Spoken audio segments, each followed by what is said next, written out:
Okay, so I'm Moon. I'm from Callantyre, from a little shire called Spinning Winds, which would be Manhattan, Kansas.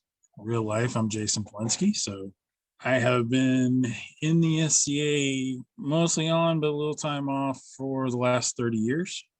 So I started right before I turned 16, kind of been at this for a while.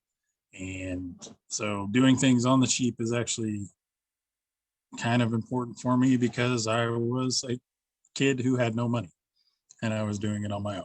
I've tried to keep all the pictures and stuff mine. That way there's no problems with people using them and things. So if you have questions about something you see, just holler. Anytime anymore, when I do a talk or anything like that, this is my disclaimer. Be the person you needed when you get started. Because there are a lot of folks out there who are trying to do this, and you have all sorts of extra experience that you could help them out, and you already know what things you fought when you were first going. Yeah, I was that person, but the thing I'm having trouble with is like, what I want to be when I join this group. So that I'm gonna say, don't worry about it. Don't stress it.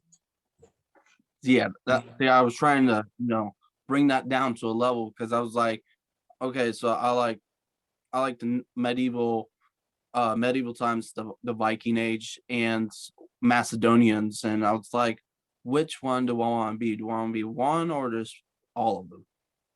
Well, and see, that's the nice thing about this hobby is you can play with all of it. Okay.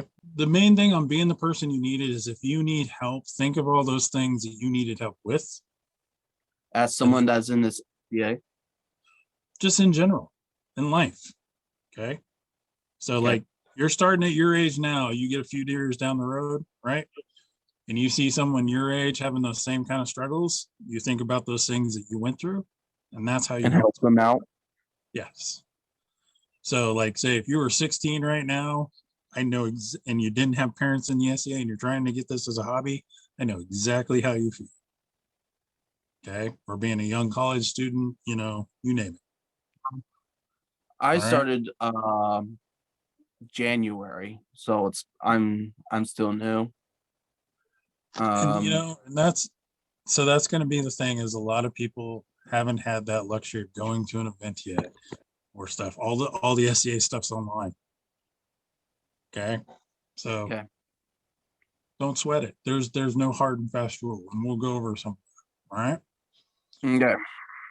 So the other thing is, this is something that popped up when we were talking about events here at home. There's more people, less stuff. And it was, you go to an event, and I don't know if anybody's seen that meme of, the 3-day reenactment weekend and the cars completely piled, and there's stuff hanging off of it. And then, the 3-day weekend is just a car and you can just see the people. That's kind of the thing is if you take more stuff than you really need, not enough room for new folks. Put a new person in a seat versus a thing to drape around somewhere.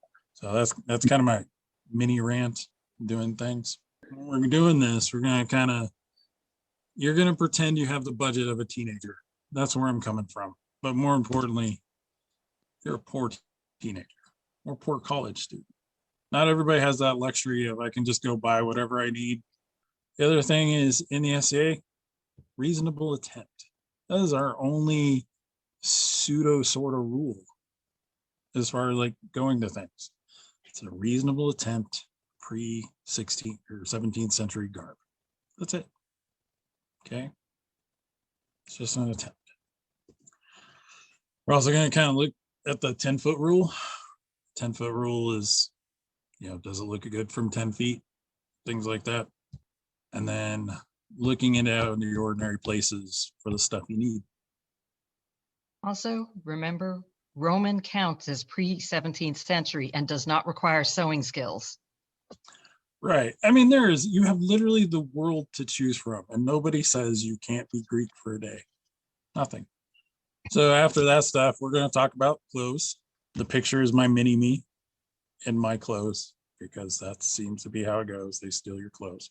We'll talk about feast gear, things that make, going to those fabulous, meals at the event extra fun, add to the ambiance. We'll talk about camping, things you can have on the side, the background, stuff like that. Armor probably is, in the end, one of the more expensive things next to camping gear. This kind of way it goes, especially for a majority of the participants.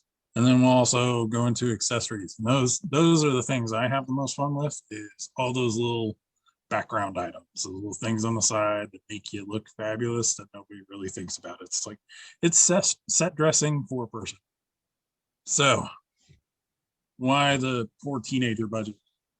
Well, first off, I was a poor teenager. I started off 16. Parents did not play. So I was going to events, trying to figure out my own stuff. Didn't exactly come from affluent enough for an allowance. These were the things, I had to deal with, and I had to be creative. This was pre the heavy cosplay days. We're talking, very early 90s, late 80s. One of the other reasons we want it to be the teenager budget is we want new people. We want it to be accessible. If things are so expensive that only the rich or the well-to-do can afford it, well, you're going to lose out on a lot of people just because they don't have a bank account that ends in lots of zeros. How do we make it affordable? Why do we want it to be affordable? And these are the things you're going to have to do when you're on that teenager budget. First and foremost, you got to look for sales. Not just sales at events or for the online merchants, but anywhere around you. One of the most recent ones that I went through is IKEA. IKEA had a crazy sale. We picked up a bunch of linen bed sheets. For the Baron, the bed sheets do come into play. Okay, but when you see full-size linen bed sheets for like 15, 20 bucks, something crazy like that, which equated out to like, I think less than $4 a yard for linen, ready to go. Those are the things you kind of want to do. There are also SCA sales. Bohemian recently did a sale. He just did a random Midnight Madness kind of deal. Lasted a couple days. He had a lot of stuff that was kind of sitting around, put it up for sale. We're talking things that were like 50% off.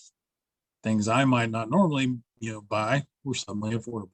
The other thing you got to realize is some things are cheaper at events. Since of the nature of our hobby, some things you just have to be able to grab and fit, like say armor. While the armor is there, unless you know your armoring measurements, and they're really good at that, you kind of need to be there to fit it on. If it's at an event, you're at an event, you don't have to pay shipping. Those are important things. And back to Midnight Madness sales. Midnight Madness at Gulf and Penzic are amazing. Not only for just the things that are on sale and the deals you can get for them, but the atmosphere of it all. Wandering Gulf in Torchlight, with hearing all the people and seeing all the merchants, at like, 11, 12 o'clock at night, everything's just kind of happening, is really cool. So add that into, you can kind of pre-plan what you think you want to get. You can also, if someone's going to an event that you can't get to, you can send money with them. Okay. Talk to the merchants ahead of time. Get range for things to be picked up. That's how a lot of rattan gets picked up for the fighters. Is people go to events, pick up stuff, and have them bring things back. Another thing to look for: bulk buys with your groups. So recently, Kingdom Palantir got together and did a great big linen and other fabric wool buy. We had things kind of sorted out of what people wanted. We made a great big order. It went to Lizette's house. She divvied up where it was supposed to go. Things were SCA posted to the various baronies and shires, and people saved a lot of money in shipping. The other thing for things like that is rattan. Sometimes bits of armor. You can go and get shield bosses for, $10 a piece if you order 10 of them. Well, not everybody needs 10 shield bosses, but you might have 10 fighters and need them that way. Or sometimes you can get rid of them and take them to events, things like that. This is where we get into why we're doing this on the cheap to a point. This is our only real rule. It's the reasonable attempt. Okay. We're making that attempt to look pre-17th century something. Doesn't have to be European. It doesn't have to be a certain time frame. You can be Roman for a day. Roman for a day is actually very affordable to do until you figure out what you want. Plus, they had access to all the world. Okay. Same with Greek. There's a lot of other simpler items for different cultures that you can make very affordably. So Kermit there is actually at Pennsic. He made that outfit while there. It was, he went and scavenged some material, he made his hood, hand sewed it. It's the attempt that counts. If somebody comes up and says, hey, you don't have the right amount of buttons or something, I would like you to hit me up on Messenger or whatever. Even if you're at the event, I'll talk to them and tell them where they can kind of shove that stuff, because we are not the Society for Compulsive Authenticity. These are the important things. Because right there, the reasonable attempt is you're attempting to have fun, first and foremost. The other thing we're kind of going to get into is all of these things will kind of flow through as we're talking about other stuff. It's the 10-foot rule. Does it look cool from 10 feet? Now, some people like, oh, well, it should look perfect from 10 feet, but people don't know. And that's why we should refer to it as the 10-foot rule. I actually think of it more in the cosplay fashion of, if it looks good from 10 feet, it looks good. You're set dressing for somebody else's movie. As your stuff gets better, then you can be a main character. If you look good from 10 feet away, no one notices. They come up and start getting, too touchy-feely when you can say, yeah, it looks great, but what are you doing? Things we have to try and stay away from as the people in the background. You got to remember, we were once that 16-year-old kid wearing the thing we made. It does look good. The other things we talk about this other stuff is you need to be looking in out of the ordinary places. This is like, you need fabric. Sometimes the fabric store is not the place to go. Sometimes it's online. Sometimes it's your grandma's stash. Sometimes it's IKEA. So those things of, you have to look for this specific thing in this specific place. Take the box, don't think out of it, crumple it up, recycle it, set it on fire, do whatever you got to do. As an example of that, this is mainly geared towards spiders, but it's something else when you go looking for nylon webbing, all those people sew. When you're in the craft section, nylon webbing is expensive. It's like a couple dollars a yard. It's kind of ridiculous. If you go into the camping section, however, and you pick up a sleeping bag strap, that sleeping bag strap, which is over 2 yards long sometimes, is 99 cents. This is what I mean by looking the ordinary places. You're also going to want to look in thrift shops, Craigslist. I actually got a canvas tent from 1922. It was 1938. It was a little older than World War II, for absolutely free, because the folks that had it were older and they had quit camping 50 years ago. They just wanted it out of the garage. I wasn't going to complain. I went, I picked it up, I got all the stuff, I took it home. The other thing is like places for some things that look like something else. You got to keep your eye peeled. I'll show you something later that actually came from a grocery store, and it looks nothing like what you would think it would be. Any kind of rough questions so far? Are people kind of following along with what we're doing? There have been some pretty good comments in chat. Sure. Shopping at thrift stores is also good. I find talk to your local Chatelaine able to put you in touch with, some fabric that they've been stashing, that have an entire wing in their house stuffed full of. Or there is nothing wrong with cotton. Oh yeah, no, if it looks good. So a good example, this is some of my fancy clothes. I did not pay for a single bit of this material. It came from a stash in my mother-in-law's basement that had been sitting there for a good 20 years that finally she just got rid of. I was like, cool, I'll take it. Didn't get used for its original intent, because if you read the boxes, it just said plaid, color, blah, blah, blah. It sounded horrible. It looks awesome. The sewing, I cheated. I traded. I took it to my friend. I handed her a great big giant tote full of material and said, I need a new wardrobe, because this was, I was coming back after my divorce, and said, hey, I need things. Can you sew me stuff and you can keep what's left over? She sewed me a whole wardrobe and then kept some things for her stuff. I have a fabulous roost coat that's silk because it was part of a stash. Okay. So that sax knife up there, I don't know if you guys can see that or not. Actually, it came from a antique mall. It's a butcher knife that had been a little butchered by its previous owners, and it cost me a whopping $12. And then we went through and I talked to a friend of mine. We made a little bit of a trade. He made a scabbard for it, and now it hangs on my belt. In my picture with my mini me.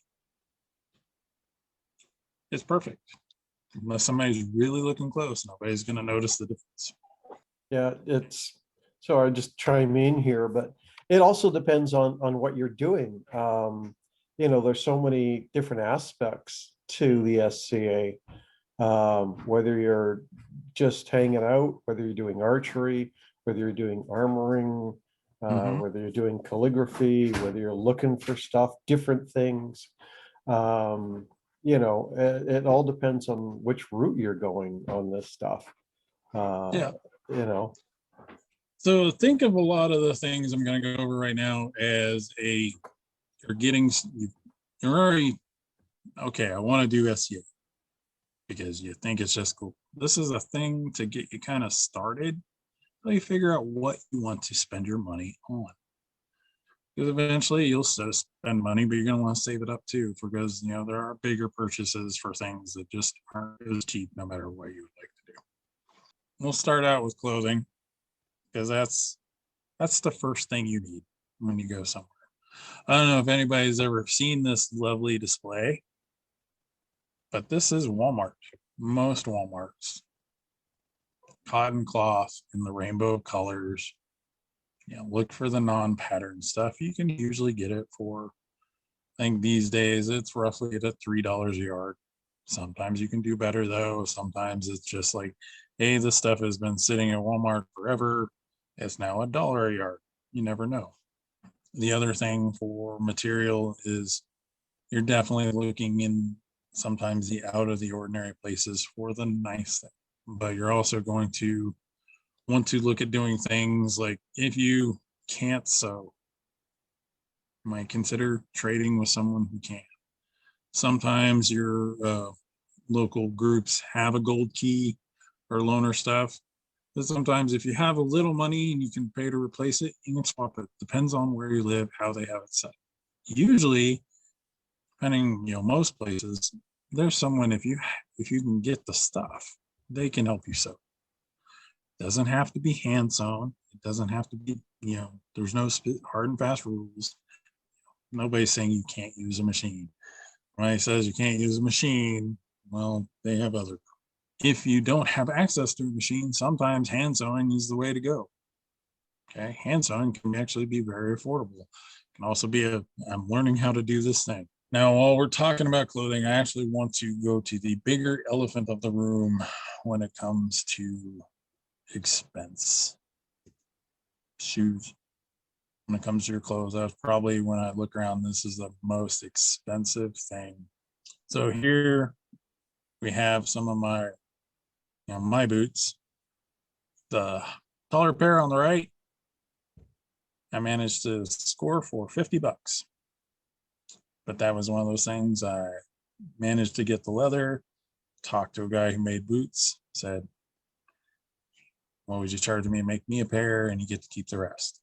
Okay. A little bit of trade, a little bit of wheel and deal. On the other side is a pair of Bohemians. They're, your nice, basic, off the rack kind of style shoe, but he has a lot of support for them.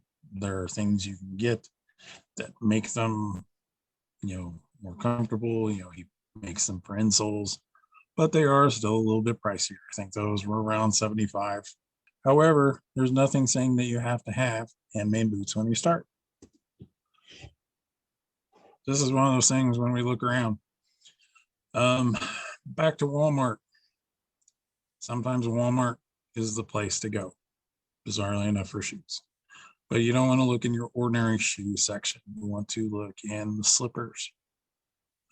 They have a lot of slip-ons now that are leather. They look a lot like turn shoes because styles kind of come around, and you can hide them. Remember, we're doing that 10-foot rule. It'll look good from 10 feet away. Don't sweat it. It's a start. It's a reasonable attempt.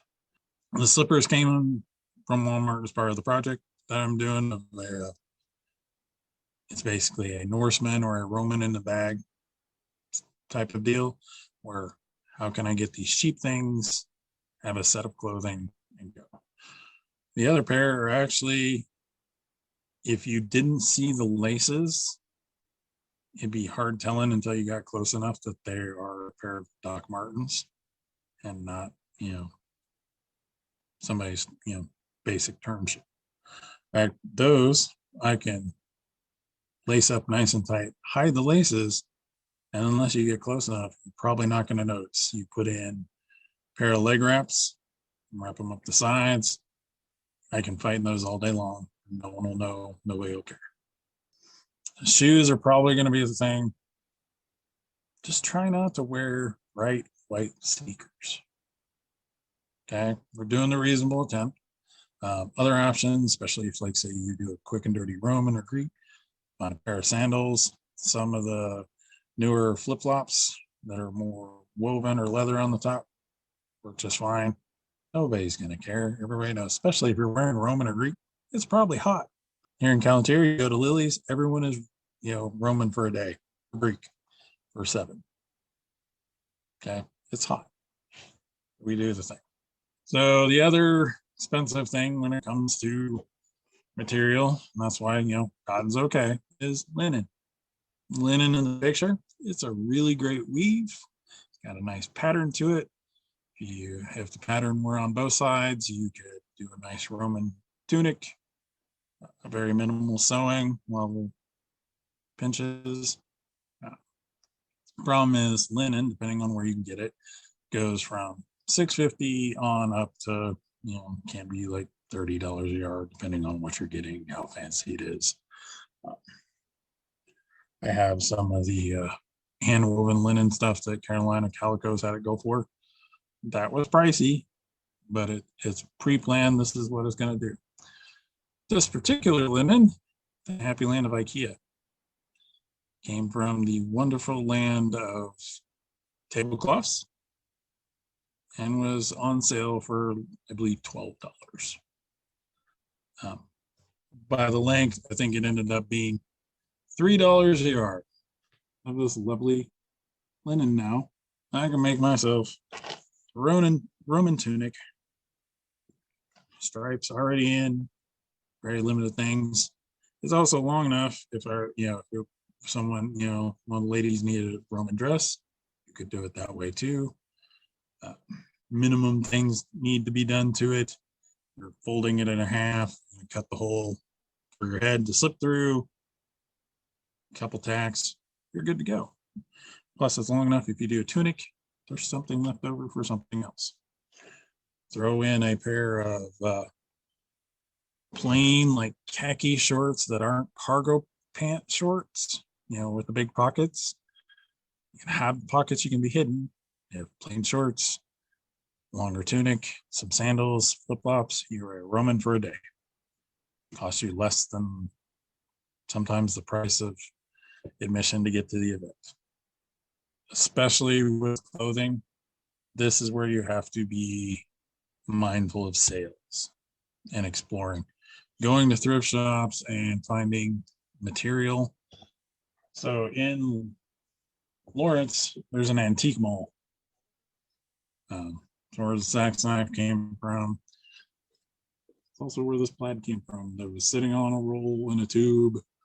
A bunch of other stuff that just said, I think it was like $2 a yard, something crazy.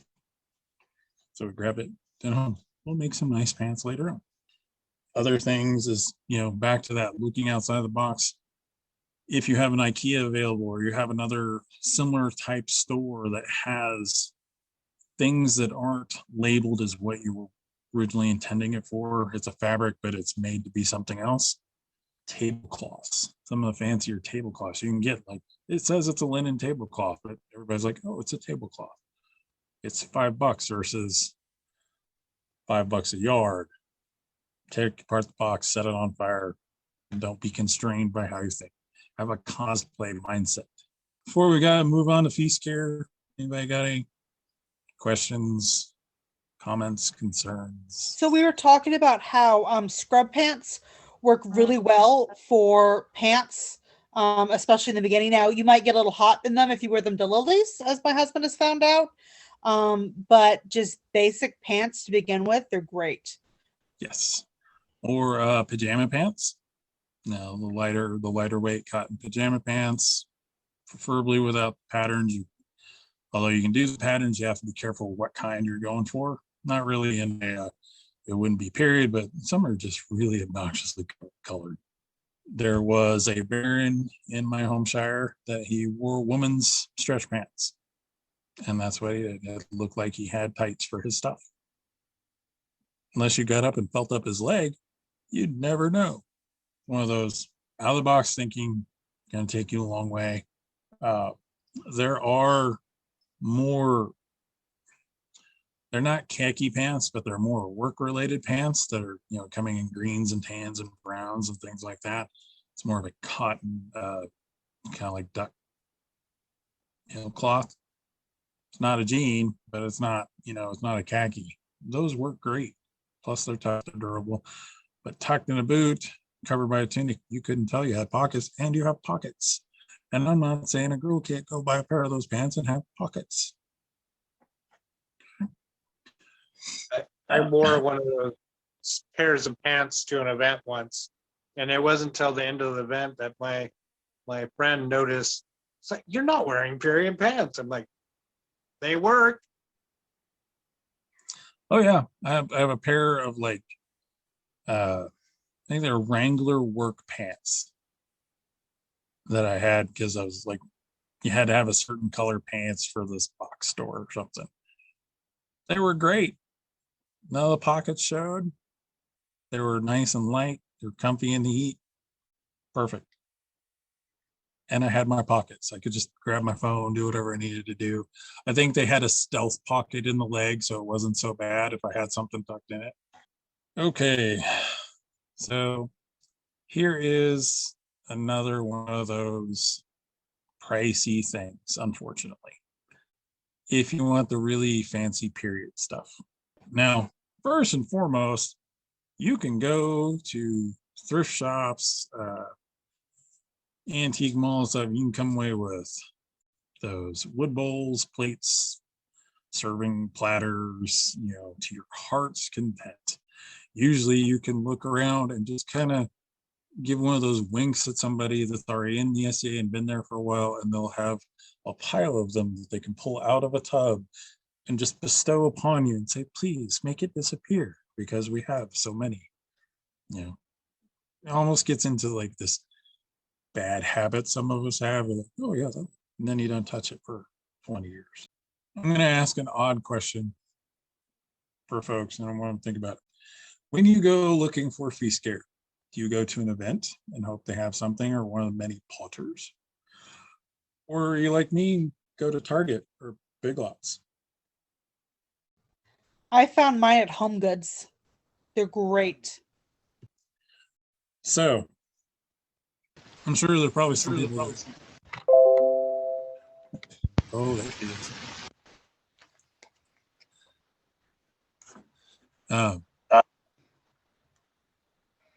So I- I know. Go ahead. I found things even at Dollar Tree. Yes. Dollar Tree, Dollar General, they all have these things hidden away in them. I check No, my I mean, kitchen you can, like, cupboards first. I got another question. Go ahead. Can wooden piece gear work too, like wooden plates and stuff? Oh, absolutely. People were eating off wood way before they were eating anything else. Yeah. I mean, you had bark plates and bowls before you probably had pottery. I mean, there's nothing saying wooden trenchers and mugs and things like that. Chopsticks are period and can be made basically for free. Yes. Neat. Or you can be one of those, like, heavy into like not contributing to the environment types, like in Mr. Atwood, or we go and get one of those set of travel silverware that has like steel chopsticks, stuff like that. It's hard to tell sometimes. So another thing, if you have the money you can drop towards it, if people have seen the medieval recreationist box, sometimes it has some pretty cool things that pop up in it. Okay. So there's all sorts of stuff there. Now, if you look at the picture, not all of it can be as fancy as, Byzantine plates, Roman style blown glass. Right. However, it can. This came from Target. Looks just like blown glass, even the blue tint. I think these found them for like $3. Dropped one on concrete. It just bounced. It's great. Also, just kind of, we were cruising around getting stuff, normal day kind of thing, but, always keep the eye peeled.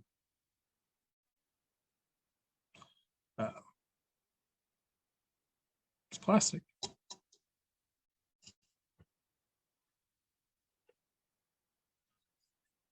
This came from Big Lots.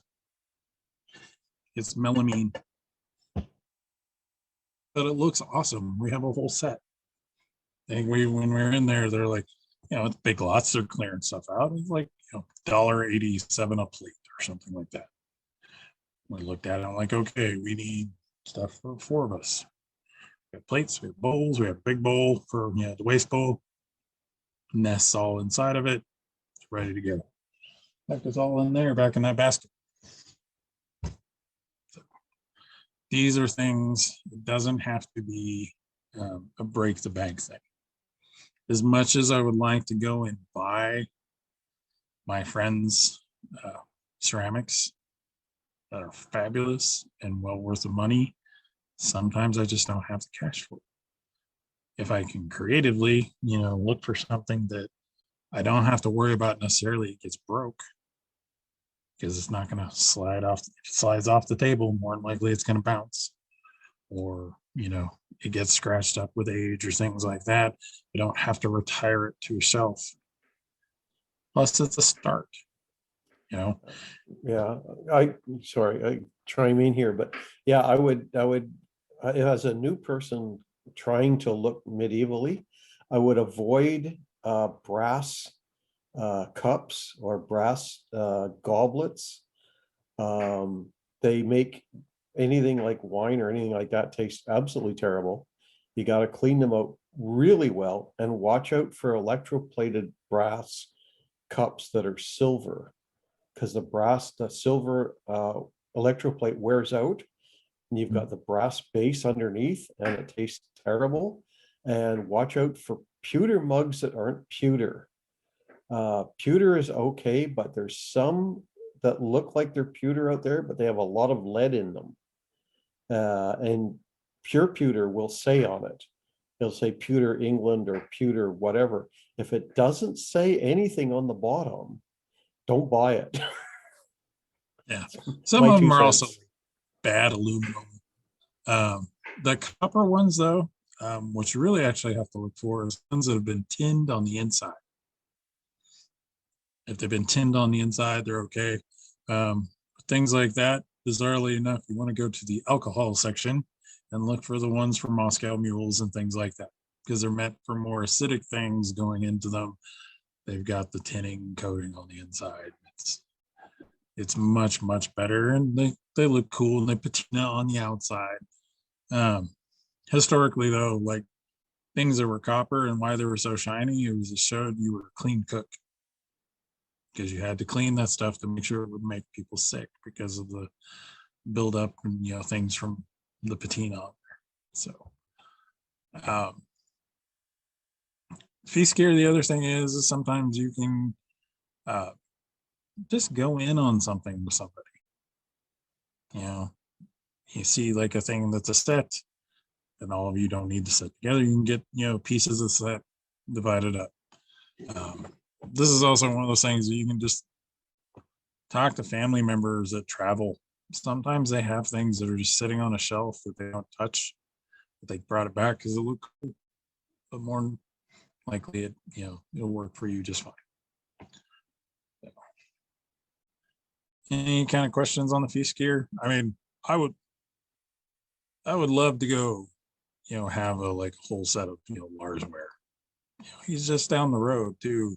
You can find his Please Touch pottery at Pennsic all the time. But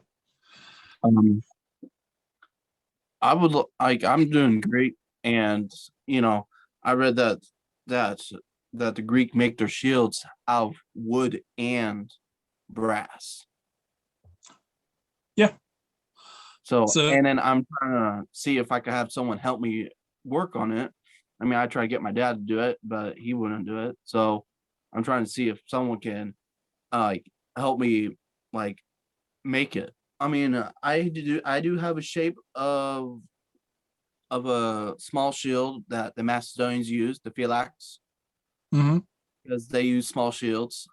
And I have these. My dad has these barrels, and the lids, they're a perfect shape for a shield. And I have we have a plywood outside, and it would be like a great start for it. And I was like, all I need is just put metal on it, and then like on the other side, curve the edge, and then put screws so people won't notice. I got so when we get to the armor section, I've got a bit that actually talks about stuff with shields. So we'll definitely get into that. A lot of this stuff is also going to be talking to local folks. Once we can get together again, it is easier. But yeah, there's a whole lot of talking. And if you need help and it's something I can just talk to you online, you can always hit me up. I don't care. So let's see. Camping. I know that was a big one, a minute ago.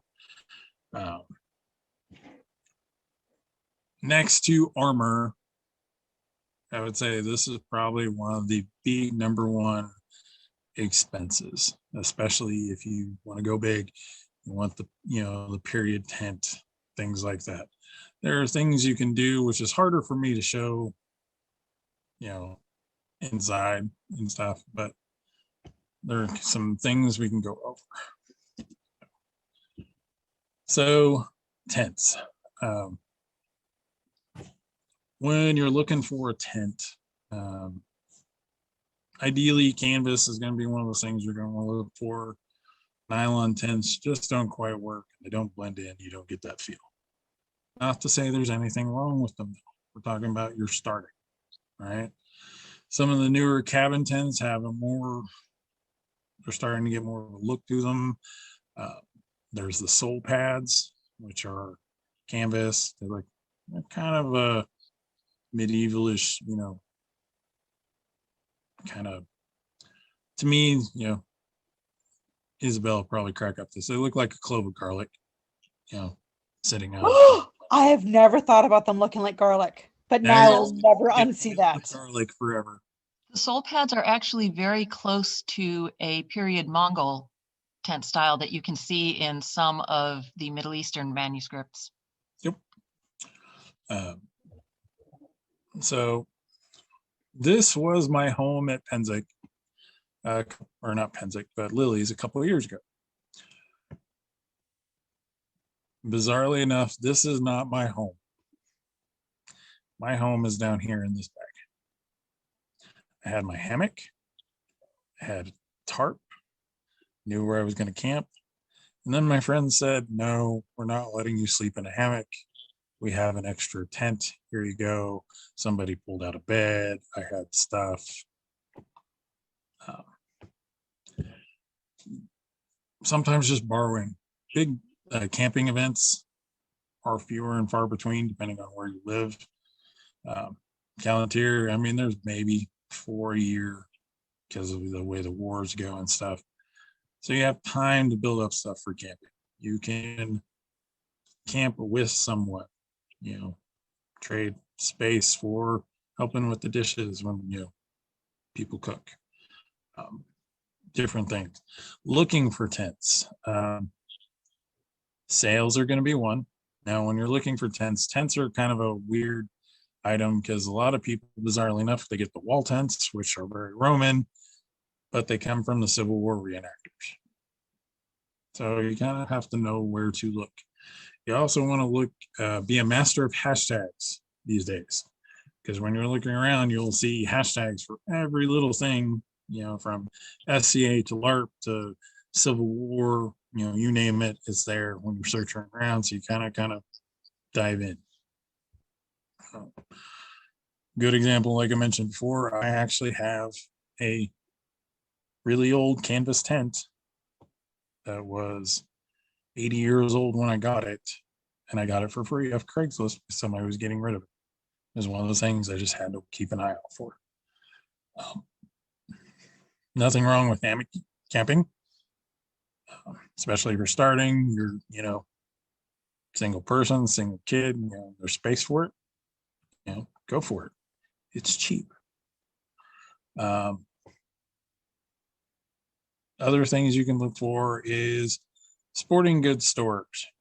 You wouldn't think about it, but if you go into Cabela's or Bass Pro or Academy Sports, those type places, they have canvas tents. Cabela's and Bass Pro more than others because they sell them to hunters. Sometimes you can catch them on sale. Tents are also a seasonal item. So after the season sale, the season stuff is done, look for the, we have too many, now we have to sell them off.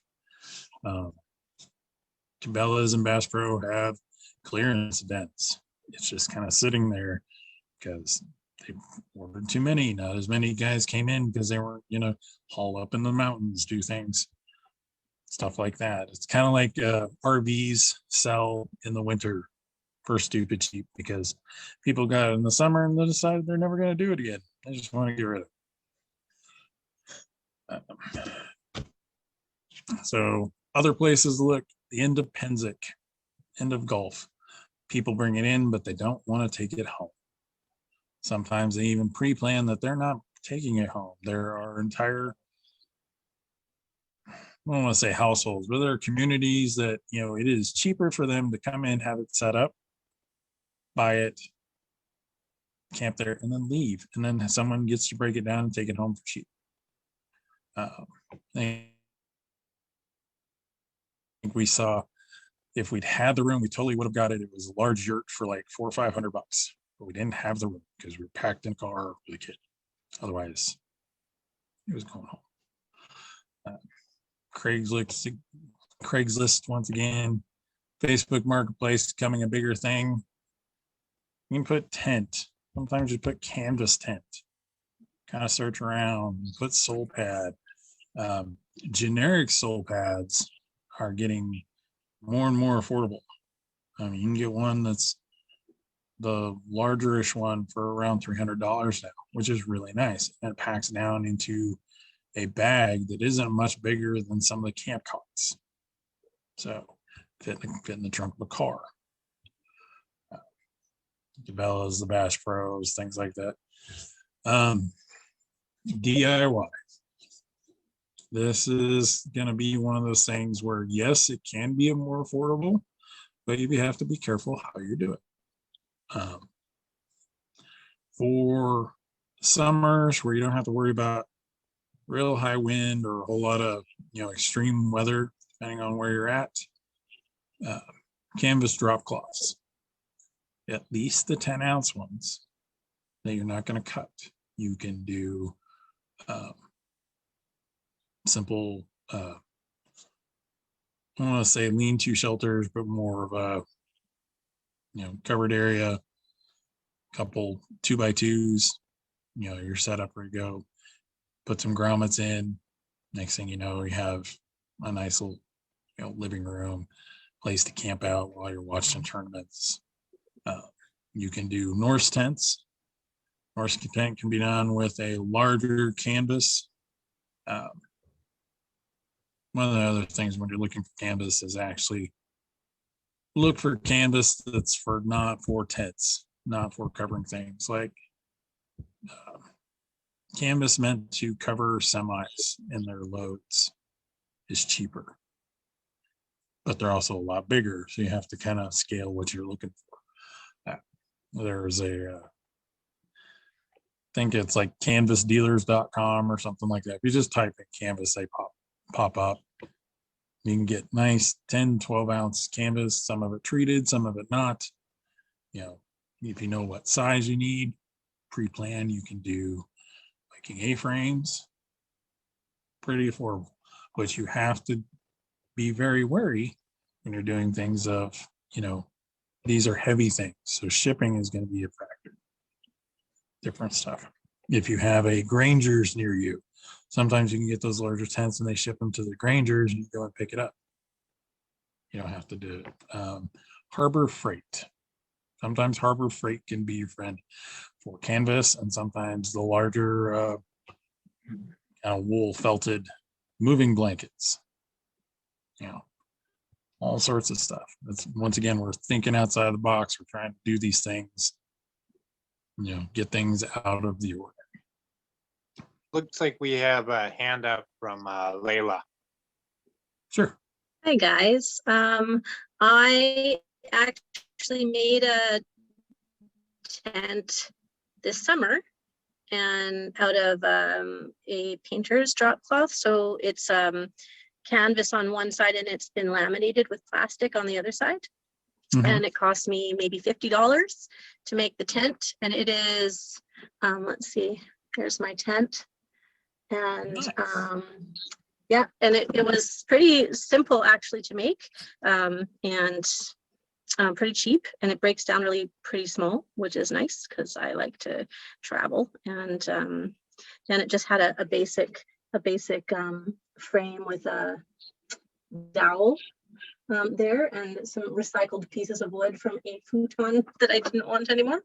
Yeah, so it turned out really well, and it is waterproof. I've tested it, and it is quite wind resistant as well. So it's really actually not that hard to make a tent if you have a sewing machine that can handle canvas.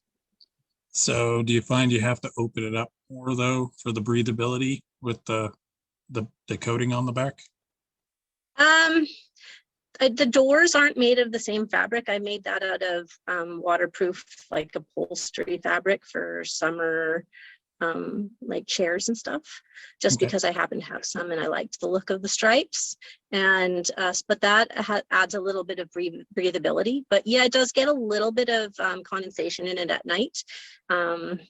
So, if I rub my face on the side of the tent while I'm sleeping, it can get a little, I actually made it a little bit smaller than it is now. I think it's 6 feet by 12 feet now, but originally it was like 4 feet by 8. and I made it bigger because I kept rolling to the side and getting water all over my face. So that was kind of gross. What area of the But I also continent didn't want to usually? go and buy Sunforger canvas. Mm. Well, I What live on area- Vancouver Island, so like Okay. the rainforest. Oh, Yeah. that's the thing. So I had it Yeah. up all summer, and it was like it went through 3 weeks of like hard rains, and it was the only tent that didn't leak, which was really cool. So Yeah. one of the things to remember also when you're using the drop cloths is if it doesn't have the backing, throw it in the washing machine and wash it on hot by itself, just like you would your material when you're making clothes, to shrink it as much as it's going to shrink, because that will also shrink up all the weave of the fibers and make it more water resistant later, because that's how canvas works, is it swells up and then it doesn't let things through. So with the backing on it, it won't, it doesn't really, it shrinks up kind of weird when it gets hot. Yeah. But if it doesn't have on that, yeah, definitely just take it, put it in as its own load, heat, set the washing machine to nuclear, doesn't hurt to do it a Yeah. couple times. And the nice thing about this was it was a drop cloth and it was only $20. So I bought 2. So really all of the materials, right? That's like, wait, because I couldn't have bought even crappy canvas. Oh yeah, no, you can't get for it as cheap as I bought those drop cloths. And that's why I chose the yeah. And it turned out really well. And it actually is serviceable. So and now there's enough room in it for me to actually, like, there's some space on the side so that I don't get wet face. And I just leave the door open a little bit if I want some fresh air in there. And yeah, so it was surprisingly. Yeah, that actually reminds me, earlier, towards the end of the year, I saw a thing for it was a collapsible yurt for like do-it-yourself kind of thing, where they were using PVC or bamboo rods to make basically an accordion yurt that folded up like a umbrella and then collapsed on itself. It wasn't very large at all, but had a like large floor space to it. And then you wrapped a piece of canvas over the top, and then you did your couple pieces of canvas over, the top of it and strapped them down, and you had and it collapsed down and would fit in somebody's trunk. It was awesome. So that's kind of my future maybe project. But yeah, things like that. Anybody else got anything? You can upon occasion get return tents from Midwest Tents. The 10 by 10 we have was actually a return tent that we got for $100. Now it probably costs us another 50 to get it shipped and another 50 to 75 for ropes and all that stuff and hardware. But that's a $450 tent new from them. And I know they don't normally have returns, but I just happened to look at the exact right time. And like I snapped it up immediately. I'm like, Jesse, give me your credit card right now. Yeah. And then that's the thing of like looking for the sales, You see a place that doesn't normally post things, but they have a thing for notifications. Just put your thing for the notification. You might get that rare email. It's like, hey, we're having a flash sale. Go. You never know. So, let's see here. Oh yes, our Harold Cormac. I'll get you his contact information. Or Frederick, he is building an accordion yurt where it folds in on itself. Yeah, awesome. You guys will talk. Yeah. Which actually kind of good because it kind of segues into beds, and a lot of beds you can make yourself. For the period things, it's a couple pieces of lumber, some rope. You can make a rope bed, but that's all dependent on tools, space. If you're an apartment dweller, it's a little harder to work on something than if you have a house and shop. Fun stuff. So this is kind of one of those other things you kind of look in the same place. End of Pennsic, end of Gulf, people don't want to take things home. because they're just kind of tired of it, or they've moved on. They're taking something else different home that's even bigger. They're upscaling, downscaling. You never know. Craigslist, bizarrely enough, sometimes you can find those fancier wood beds that slat together, which are nice. You know, bizarrely enough, Cabela's or Bass Pro, you can find queen size like camp beds that collapse. We have one it's technically it's 2 cots, or you can inflate an air mattress that goes over the top of them. So DIY. And then back to our ever-present friend of IKEA, the happy place of pack and fold. You know, we're already Norwegian. Here's how we've done it forever. You know, so a good example is this: we do have an IKEA bed or our camp bed. Breaks down in 4 pieces. The 4 pieces will actually fold up and sit behind. I have a forward edge. So I can actually take the headboard and the footboard, set it behind the front seat with everything folded down. It will set perfectly in there. The side rails go in there. Mattress rolls up like a giant, not even giant futon. We did have to adjust because they have those slats that stack up versus, bed springs. So it makes a little bit of difference.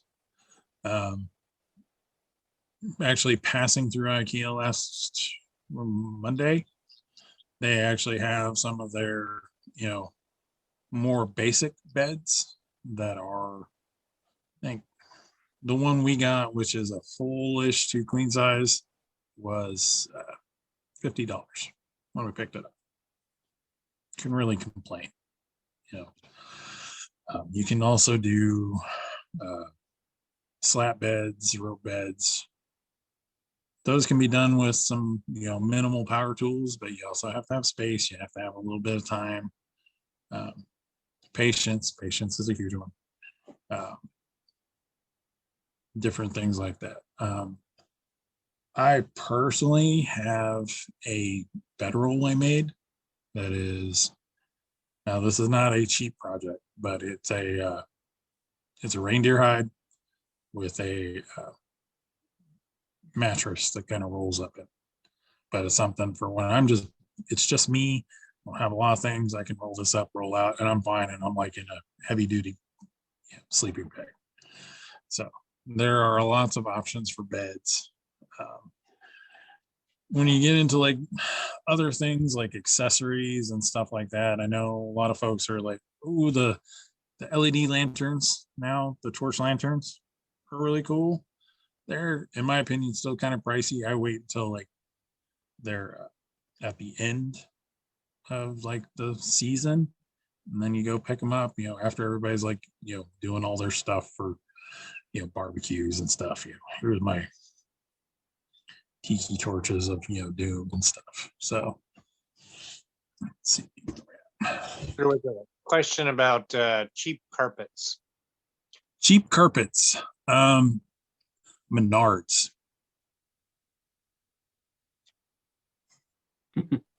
There's a reason I say Menards and those other spots. Right, and they've got outdoor ones that are affordable. They have the patterns on them. They look like, some of them look like Arabic rugs, stuff like that. Get some Are of there those. Menards around here?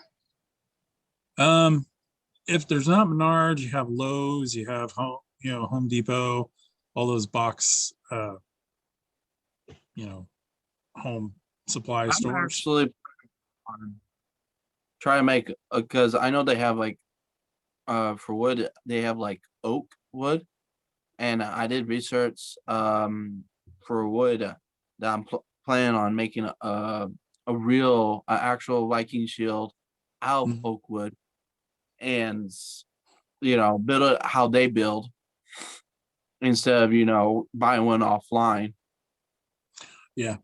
And then a lot of this is back to like, especially when you're talking about like rugs and things for your camps and stuff like that, those outdoor rugs are going to be the better ones, because if they get wet, They're meant to stand up to it. Otherwise, you have this very soggy sponge that doesn't want to let go of the water.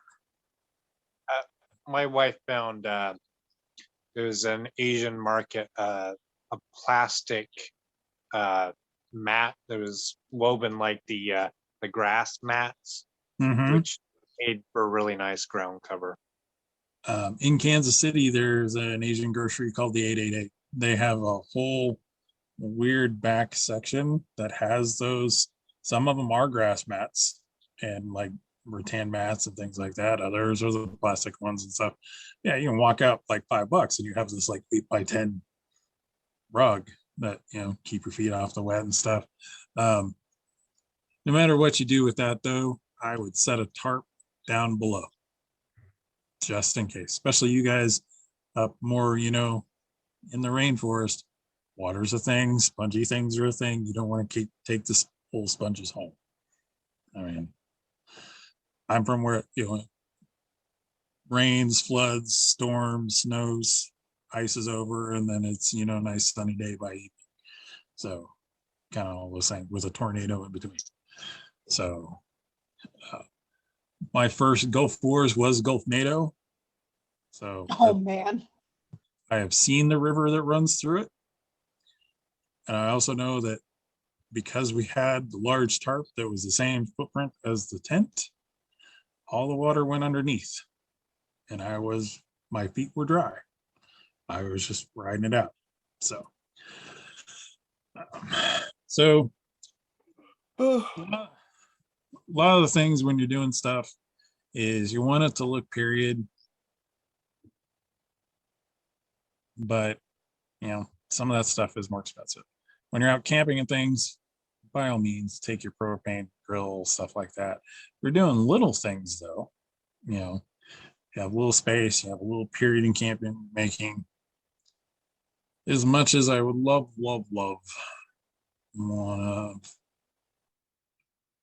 Her Excellency Mr. Squin's Roman stoves, it's just not in my budget.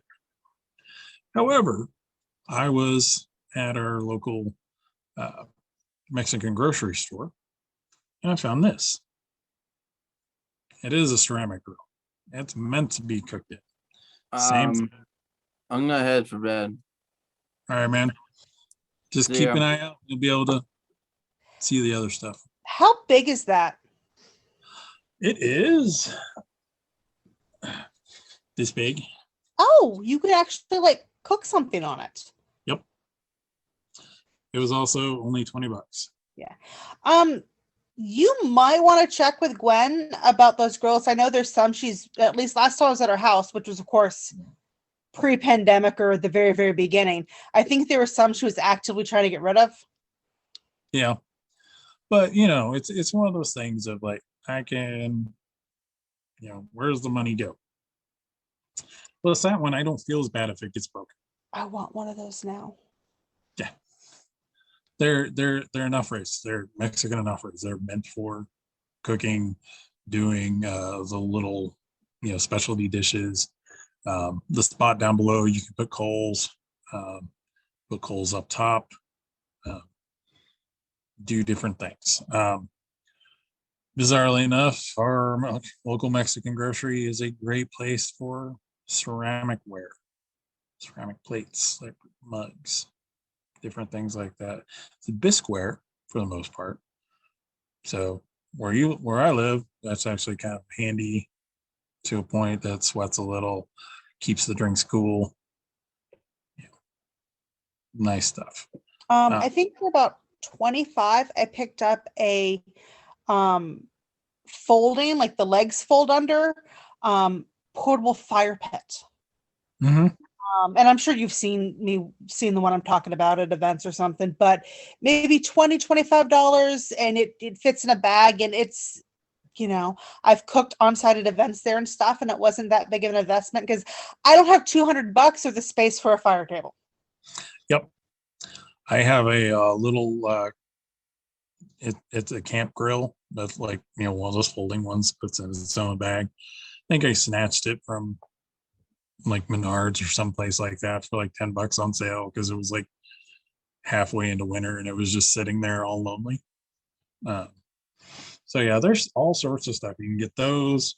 Nice thing about that, it's small enough if you're doing something inside and you have a spot where you can set it. You can cook inside. They have the the pitchers. They have some really cool water pitchers that had the mug to go with it for the water that was partially glazed and just it was the lid. So this is another one of those kind of looking outside the box, looking in different places kind of thing. If you're a cook, those are the Asian groceries, the Indian groceries, those are the places to go buy your spices. Oh yeah, I get my long pepper from 888. Yeah, they're tons cheaper. Or if you're going to buy in bulk, you do like a bulk order, you order from like a restaurant supply. So things like that. Any other questions before I carry on?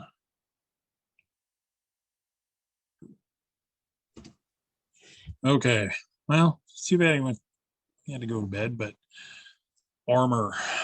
This is a pretty penny kind of thing. So although it is harder to do on a budget, it is not impossible. This particular, this is my new helm.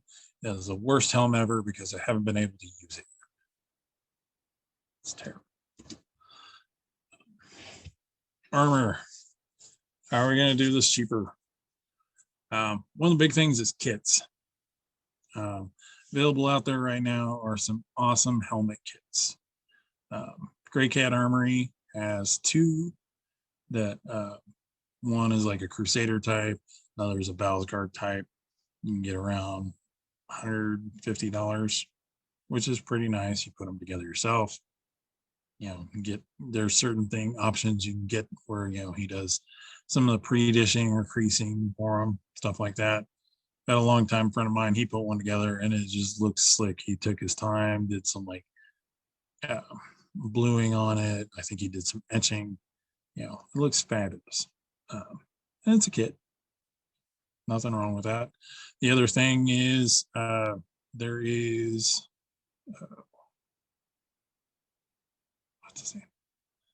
one of the Antier Knights.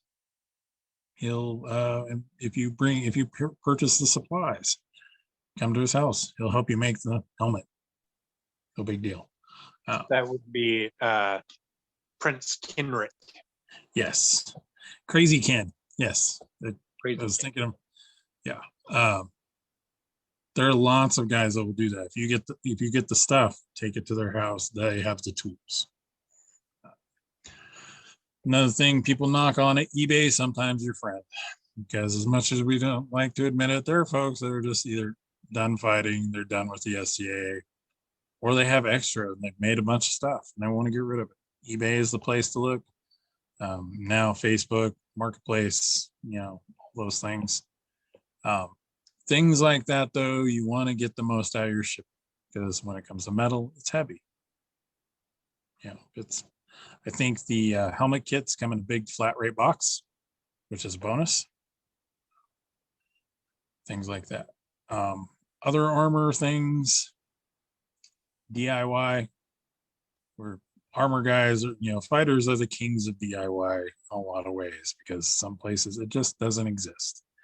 Or you don't have an armor handy. Shipping is prohibitive. Things like that. Now, the DIY stuff, though, is where you get into the more out of the box thinking. Okay. So, what of course, I set it out and it disappears. Let's see. Maybe I got the picture. Before we get into also plastic armor. People knock the plastic armor, but it's affordable. It's a starter. It's a way in. The plastic scales, the hidden plastic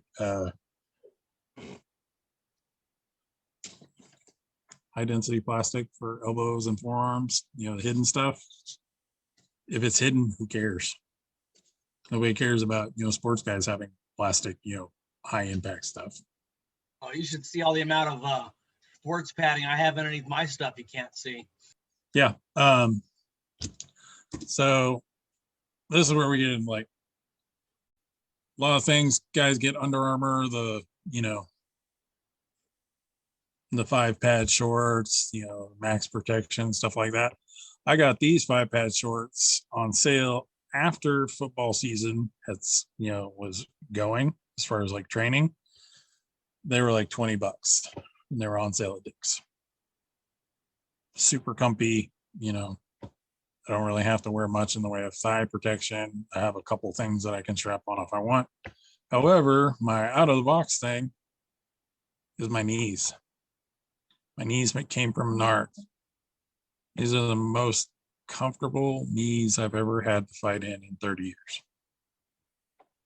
Very much guaranteed. It's high density plastic, has like a built-in knee brace. It's got padding. It's kind of like gel pad on the inside, plus fully adjustable. And I can pop that thing off without even taking my pants off. Can't complain at all. Got Velcro backs. Where did you get those? Menards. What are they called? They're construction knees. They're for guys that do like lots of work, like tile work and carpet laying and things like that. They get these things because they're literally walking on their knees all day. I think I got these on sale for when I got them. They were like $28 for the pair. I can't get steel knees that still need all the other stuff for that. And they're super, super comfortable. I've been clocked across the knee with a great sword, no problem. I can drop to my knees on, a gym floor, no problem. Other than I have old knees. They're just, this is them right there. They nest inside of each other. I can wrap my other stuff, slide this in my helmet, strap my body armor around it, and I end up with a package about this big. About yay big around, about long. But I also do hidden armor.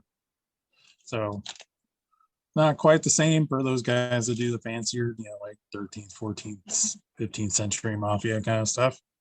But it's a start. If you're not sure what direction you're going, you want to get out in the field and do stuff. Also, plastic, scales. Plastic scales are a lot cheaper. I mean, they're like 25 to 30 cents a scale versus $1 to $1.30 a scale for some of the metal ones. Is it cooler to have metal? Yes. Is it not exactly always price affordable? No. Okay. I can outfit me and a couple guys for the price of the metal ones. I've had a couple people surprised, like from a distance, that Garcia's lamellar is plastic because we got it in brown on purpose. So can't tell that much is plastic and not leather unless you're close up to it. Yep. And if it's edged out like it's supposed to be, like a little bit of leather or something like that, nobody's really going to notice the difference. And most of it looks good from a distance. I mean, it doesn't have to look fancy. I'm not entering a paw or something like that where it's all about how fancy and how many spurs and buckles do you have.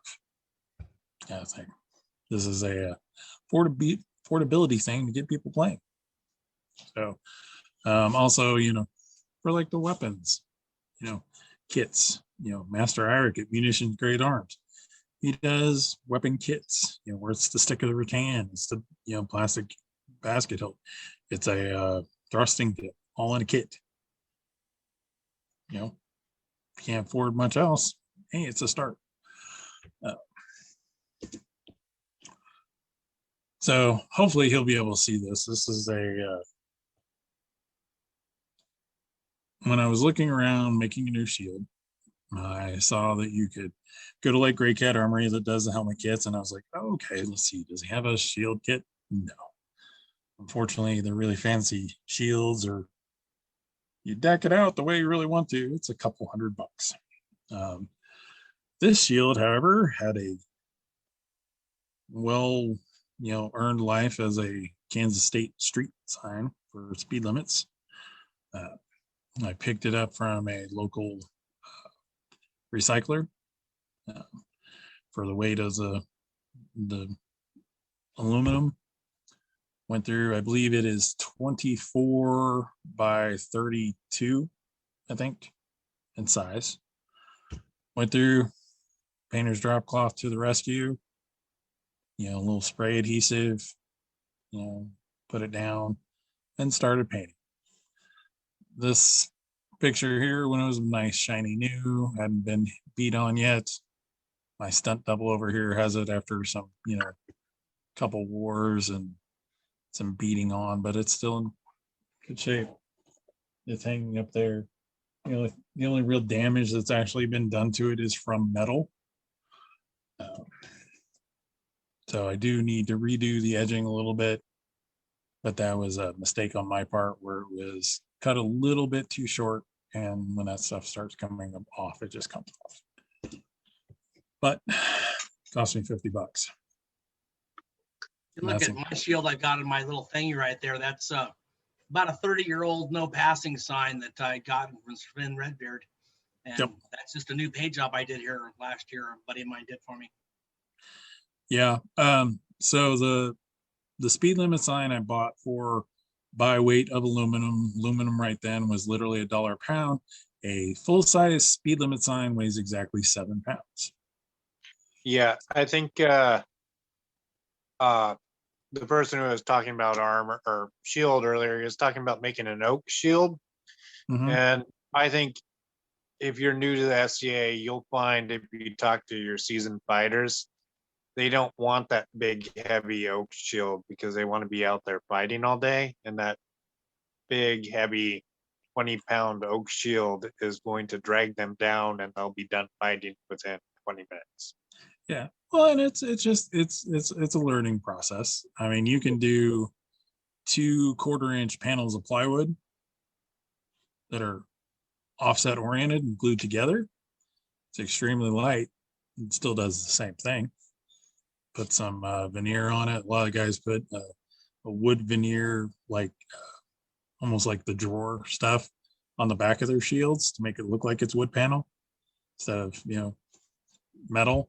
Mine, I just painted it the same color. So like, yeah, this one, the metal was $7. The Shield Boss was $15 because I caught it. It was like it was Amazon. Found this on Amazon for like $15. If you already got a Prime membership, it's free shipping. Paints were pretty minimal. The canvas came from somewhere. The kit cost a lot to pose with it, so I don't recommend that one if you're already paying for it. But yeah, things like this can be very, very affordable, but you have to think it through. My that one is actually my original shield up there.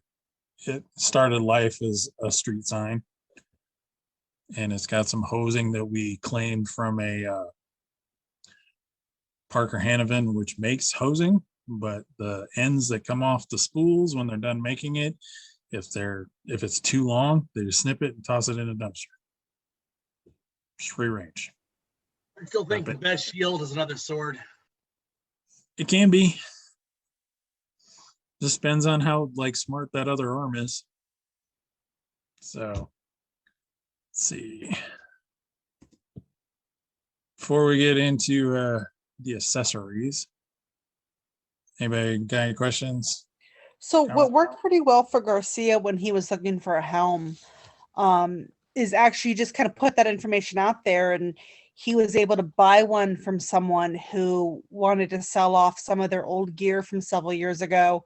Or sometimes, if someone's upgrading, sometimes they'll sell what they're upgrading from. Yep. And sometimes you can work trades, like, if you make a thing, but this guy makes this thing, work the deal. That can be, I've traded for bits of armor. Like, I had pair of Gothic shoulders that did me no good because I used more North style stuff. I was able to trade it off for some different stuff. Well, I have a hard question for you. Sure. I live in Ontier. How can I make going to Pensick affordable?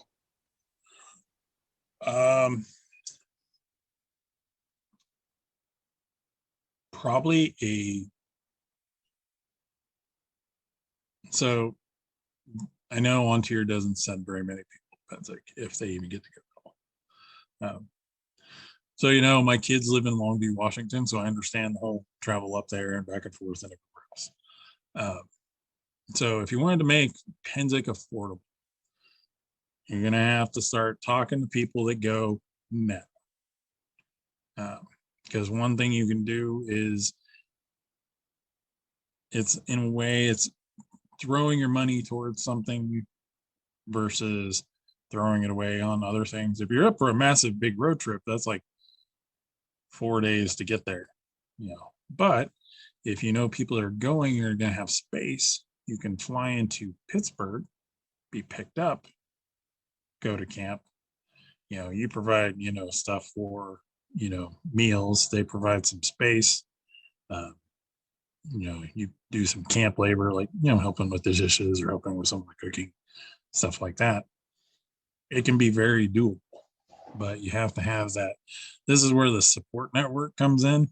You know, people, you know, that are already there that can make space, and then you get there and, you know, the clothes you take with you is your, you know, things like that. It's kind of a trade-off of, you know, what you put the money towards.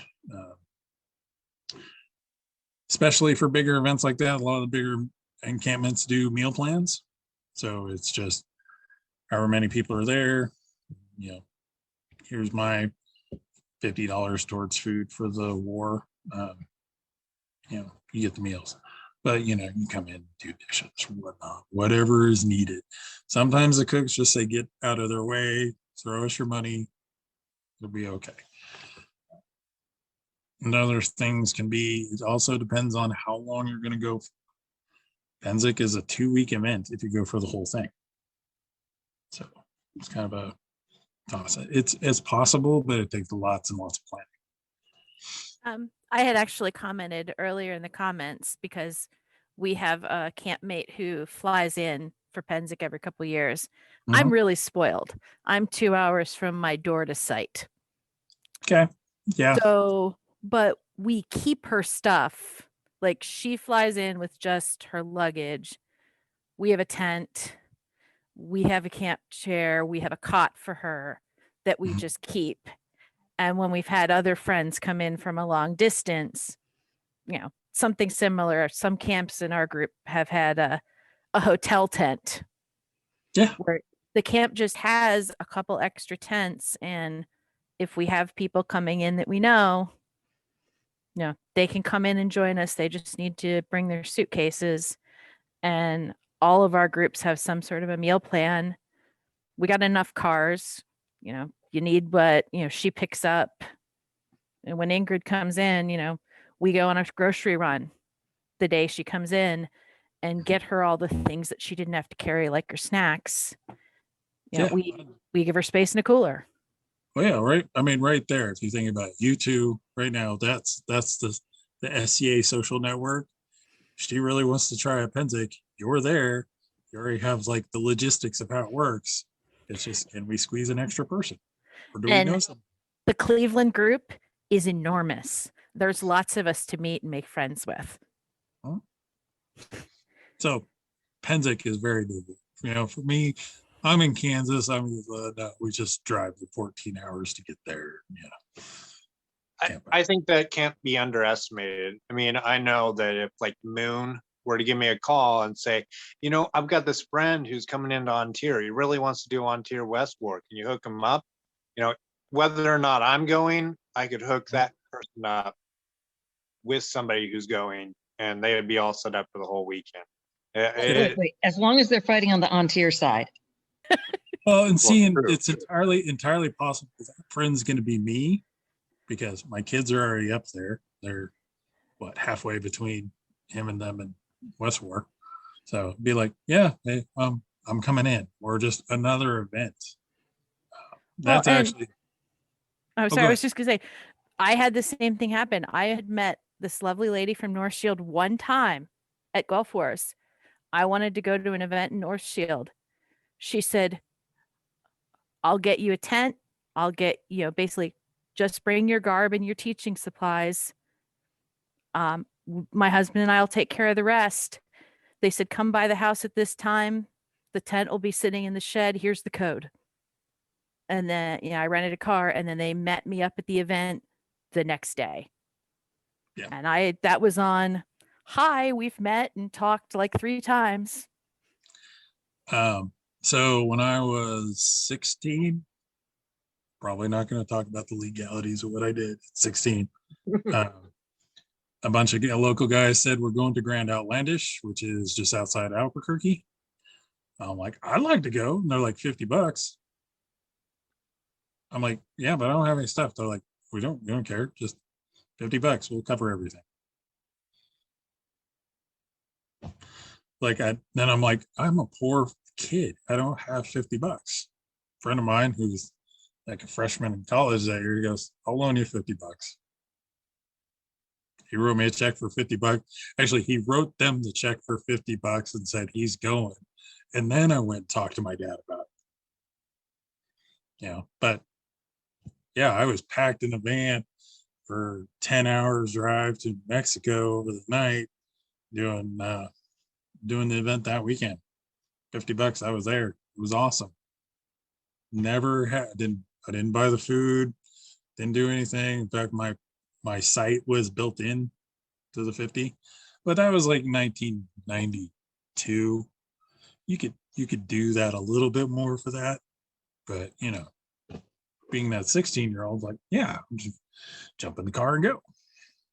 Let's do this thing. One of the things I've actually seriously looking at is I go up to visit my kids in Washington. I want to set up a box of SCA stuff, including armor.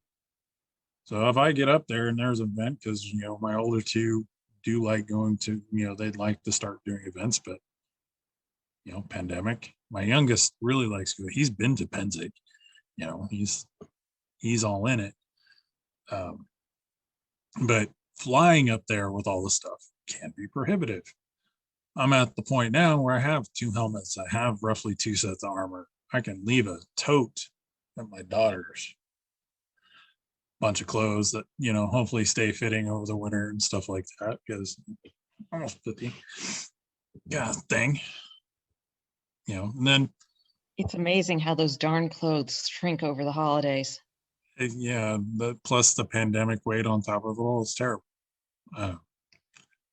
But that is a thing though. If you can preset those things up ahead of time, so that hey, we're gonna go over here. I just gotta talk to these people.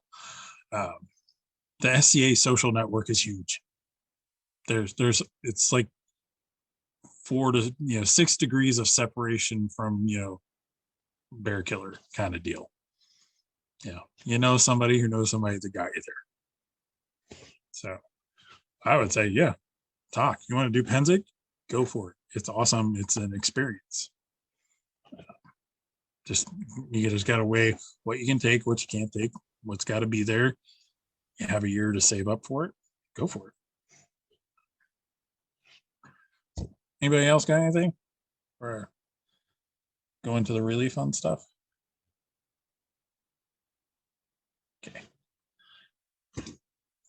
Okay. So when it comes to your kit, for me, the little things are the bits that sell it. It's all the accessories. Okay, from your belts to the little camp things, all the stuff on the side. So the picture here is a really big example. On the left is this is a replica Roman lamp. It was made at a class in the barony of Batavia, which is Wichita. And then they were fired later at Lily's War in a ground kiln thing of awesomeness by one of our laurels.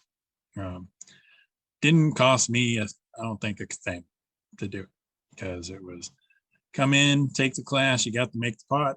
She had, so many spaces, and then it went to Lily's, and I got fired. If you're there, you came and picked up your lamp. Yay, now you have a cool Roman lamp. Do all the things. Not everybody has those opportunities, though.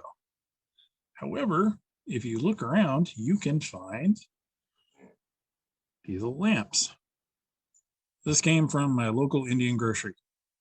Recently was Festival of Life, and where's the whole package? Package of them was $6. They were basically $1 a piece. They're little oil lamps. They've got the little wicks, got some olive oil or other things like that. Instant Roman lamp. It's great. They don't cost very much. So if you lose one, it breaks.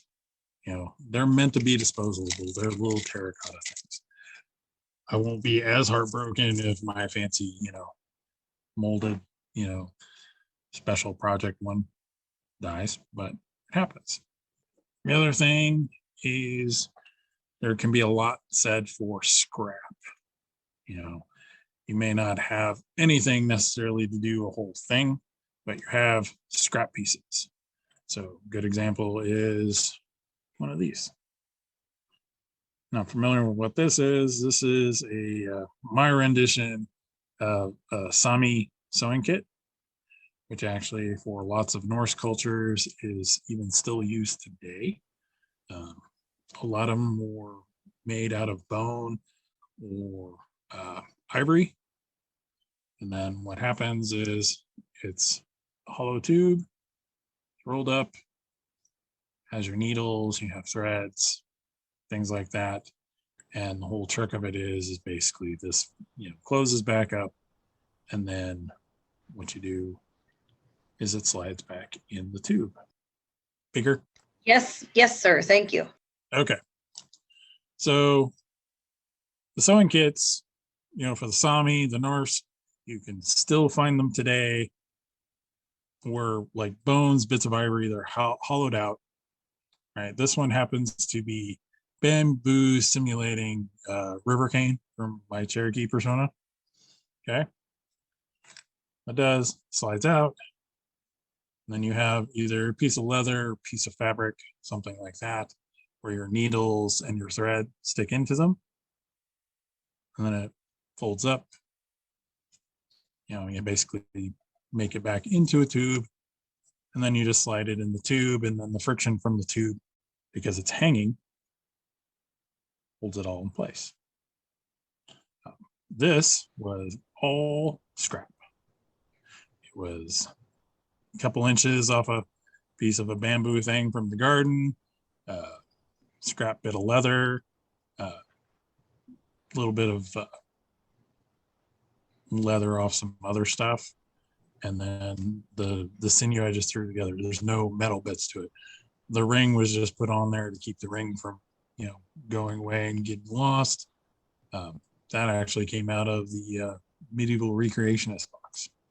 So little things. It's all these little details. This hangs off a belt, hangs off a hanger on, depending on what kind of personas you do, stuff like that. Let's see what else. Other things, if you look around, this one actually came to me from the medieval recreation box. It's a metal oil lamp hanging on an SCA. Hook also came in the same box. Ta-da. Hang it on your things. These are little things that, can be made from bits of scrap. You have little stuff handy. You do all sorts of stuff. Another good one is when it comes to belts. Sometimes belts seem kind of daunting, expensive because they're long. All the bling and stuff like that. A leather dog leash, one of the longer ones, probably about at least a 6-foot one for most, normal size people, is actually perfect length belt.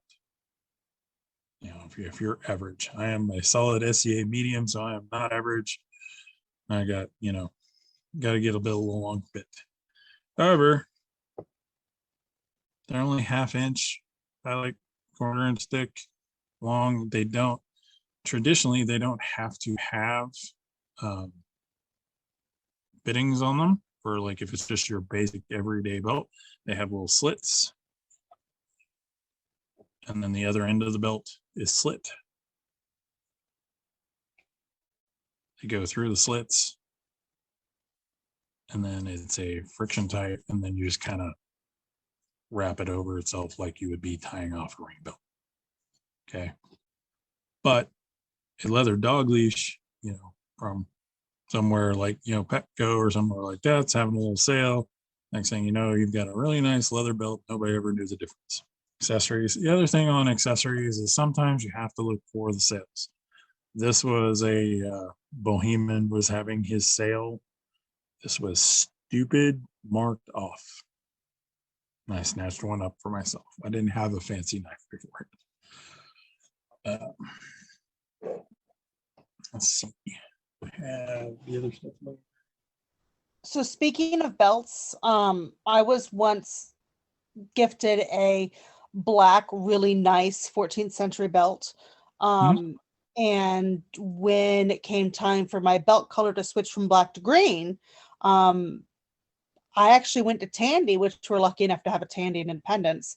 And for the cost of leather paint, I was able to make that change without having to, either give that up or, so now I have a really green belt that I basically just painted, and I got so much more paint than I needed. So like, if you're really tight on money, you can share that with others. Oh yeah. And then, other things like some of the things that make the little stuff expensive is what they're made of. So like, if you're going to get a belt fitting from like, say, Raymond's Quiet Press, which are phenomenal, made off the archaeological finds, he makes them out of the appropriate stuff. It's a little more expensive. You're paying also for his artwork because he's making the thing.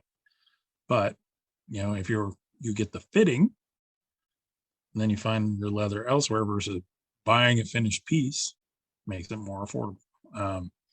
One thing I did when I wanted to replace one of my old Squire belt is I ordered a fitting from Master Raymond. He shipped it to Frank at Viking Leather Crafts. Frank had all the stuff mounting the hardware to make sure everything fit on the leather. He mounted it all up and then sent it to me. It was, even with the shippings, it was cheaper than buying the finished piece. So it can make a lot of difference. You also have to look at just other places too sometimes. It's back to that thing. It may not be labeled as what it is supposed to be. The red and white piece of fabric over here is actually a Turkish bath towel. It's awesome, but it's a bath towel. I could totally make a tunic out of this or whatever, and it would be period correct, weaving, all the cool stuff. But it's a towel. I think we got it for silly cheap off of Amazon because it was some weird sale, like Amazon Day or something like that. Let's see if there was anything hidden here as far as the slides. Really wish I had set things where I thought I'd put them. Another example.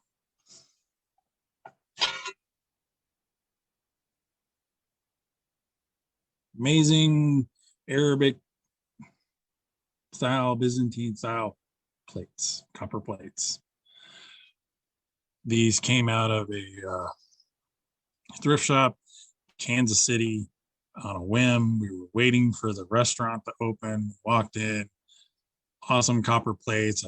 It was like a solid copper chandelier thing that was inch wires. I've had like all these copper rings and wire and stuff like that that I could make other stuff. I think the whole thing cost me $3 because the lady's like, I don't know what it is. I'm like, it's copper. And she's like, oh, that's cool. There you go. These were like 50 cents. They're meant to be decorative wall hangers, but now they're shiny and I'm at feast or I'm doing whatever, things like that. Lots of the think out of the box options. I have a little knuck knife that actually the knife parts came as a kit from Townsend's. So if you guys aren't familiar with Townsend's, they do revolutionary and like 17th and 18th century recreation, like colonial period and stuff. That had like a little patch knife. It was awesome. I got it. It was a kit, like $12. Put it together, and then stuck it in a piece of bone handle versus piece of wood. Talked to a friend who did a little more leathery things. He made a little sheath for me hanging on deck. Finding those out of the ordinary things that you don't normally do, wouldn't normally think about it like that. Stuff like that. So that's kind of it in a nutshell. It's not like hard and fast rules. It's more of a thought process when you do this. You have to think it through. You have to remind yourself of things of the looking for the sales, looking for out of the ordinary spots, looking at out of the ordinary things, especially fabric, stuff like that. Just stuff in general. You're going to look places that you wouldn't normally look, and then people are going to look at you and go, what? And then you come out and they're like, oh. So that's kind of the thing. So that's kind of my spiel. Oh wow, it's been like 2 hours. Crazy. Yay. Good class. Thank you. Nice class. Thank you. We're talking about things you love, so. Ooh, I've got another hard mode question. Okay. How do you do a rain on a budget? A rain on a budget? Yeah. Not be prepared. It depends. Are you the people in the rain, or are you the support people for the rain? Because there's a big difference. I was actually thinking the whole surprise you won crown sort of thing. Well, so that's one of those things is you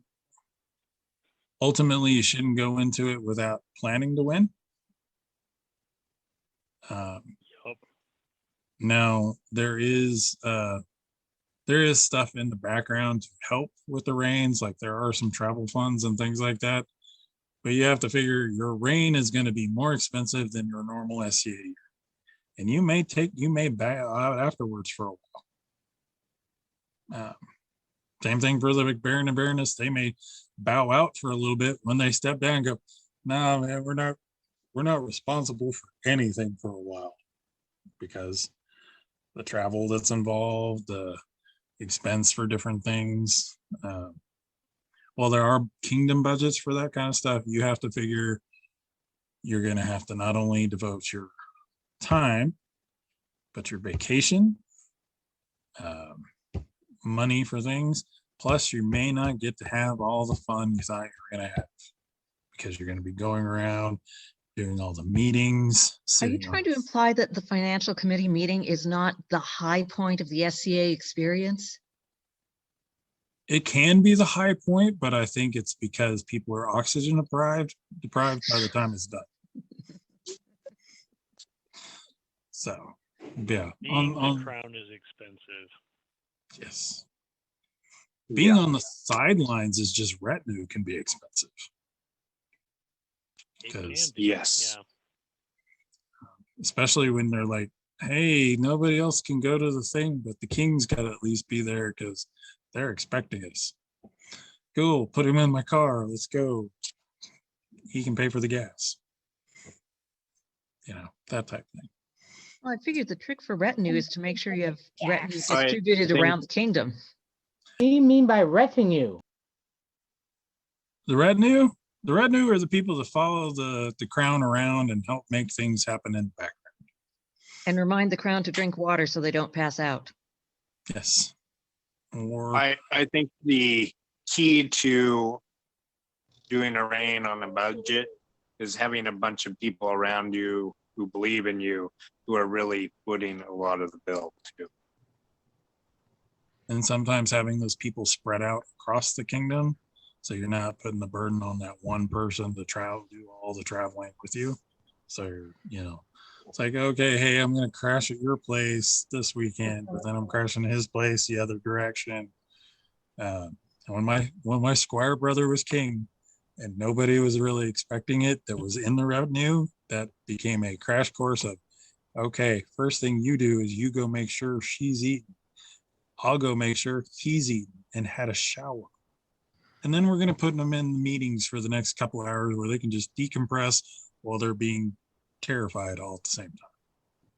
I think this was a really, really, really good idea. And I can see other roundtable type discussion things coming from this, not only this, but on camping, on, you know, individual things. I think it was a really great idea, Moon. Thanks. Oh, I that just reminds wanted me. to comment, I just wanted to comment that some kingdoms have buy and sell groups now on Facebook for people that have got extra stuff that they wish to divest themselves, or if you're looking for something specific. And there is a society-wide buy-sell trade. There's one of the things I tried to do before we got all pandemic is I did a trade blanket. We'd go to Kansas City for fighter practice, and I would take a blanket and a basket, and I had a bunch of little trinket items. But then I had some bigger things that I didn't necessarily want, but they weren't, trash giveaway items. They're like, okay, this is worth something. So I sat out and I had a trade blanket. People could either come trade trinkets with me, or they could bring something and trade for what I had. That was cool. Way. We had the trade blanket going at fighter practice. It's outside. There's like 10 people sitting around haggling, doing things. I have a whole, like, practically a casino now in a bag that I traded off. And there was this guy who was brand new. It was like his first or second fighter practice. He's like, man, I want to go to this event, but I don't even know if I will have garb or anything. And I look at him, and he's just a little bit bigger than me, not much. He's just taller. And I'm like, oh, that's tragic. And I'm like, I had these old tunics of mine from when I was his age, and I literally dug them out. I'm like, that's terrible. And I threw, tunic at him. Like, I don't know how you'll ever get through there. And I'm throwing pieces of clothing at him. And he's like, what's this? And I'm like, oh, you're right. Sorry. And I like dug out some like old wood feast gear. Here you go. I forgot. You got to eat too. My bad. And then just shoot him off. So he's like, got all this handful of stuff. He's like, I'm like, carry on. It's fun. It's fun making the magic happen. Yeah. And the trading blanket was a lot of fun. Well, and it's that very much of being that person you needed when you started. I needed that guy who could like either throw something at me or take the time, like, no, come learn how to make this thing in the shop, or you're going to be. I got one really good experience with it because I didn't realize it at the time, but I was trading my sweat equity with him, and he was making sure I looked good when I did it because I was filling in for him in the outlets. He's like, no, you're not going to look like trash. He helped me put my first suit of armor together. It literally came off his body. And it doesn't have to be a kid. It can just be that person starting that needs that thing. And you can just go, hey, I can help out. I got this thing. I got you. Even if it's putting them in the car. That's a one thing they need. They have clothes. That is something about our society. Our generosity is like on a whole nother level. I mean, just in regular life, you don't find somebody who spends 200 hours on a project just to give it away to somebody, Yeah. So yeah, it's crazy the stuff we do, and just like, no, that was fun. And most people are like, well, you didn't sell it? Nah. why do that? So, but anybody else got anything or comments, concerns? Please, Moon, let us go to bed. I think the only thing I would suggest is maybe have a timeline. Like if you could create like an advice for a brand new person, like if I were brand new, would I be able to afford to do all of the things that you suggested? Probably not. So maybe like, okay, this is the first thing you should do. And then once you've done that, then look at these things. And then once you've done those things, you know what I mean? Like a hierarchy of needs, maybe. Yeah, and I would put, so people are going to spend money on what's important to them. Doesn't matter how much money they have. That's how they're going to prioritize it. I would say if you don't have any other options, clothing to start, because then you're comfortable while you're at the events, until you get the stuff to do the other thing. Other guys, they're going to be living in their armor because that's what they're there for. And there's nothing wrong with that. It's how do you play your game? Are you, an every other Sunday kind of guy? How's it go? Yeah, I think it might vary greatly because I know there are some kingdoms that go camping every weekend versus some kingdoms like ours where it's a couple times a year. Well, and a lot of it is we used to camp more, but things change culturally in the kingdoms. Some become more tourney oriented, some become more war oriented. It depends on what's going on. Back in the day, Calentier, at least once a month you could go camping, and that was almost year round. And there were a couple other things that you could do that maybe you shouldn't have been camping because the weather was kind of, but then you don't have stories of guys, fighting in foot of snow in the back of, Chris Kender or something like that, because it just, the opportunity presented itself. I've still seen that. Oh, that's another thing. If you got special events that are geared towards a specific thing, like we have Chris Kender, it is a merchant event. It's all merchants all day long. That's what you're there for. You're Christmas shopping for yourself in an SCA fashion. You can't get much better than that for finding things. So if you guys have events like that, go. If you don't have one, throw one. They're awesome. Makes a world of difference. So, but I don't think I really have anything else. I might be able to close the window now and get out of the wool. Now that I'm all comfy. Yeah. Well, it's been a great class. I'm heading off to bed because it is 11 o'clock here. Yes. I thought the point of the class was to see how long we could keep asking relevant questions and keep the teacher awake.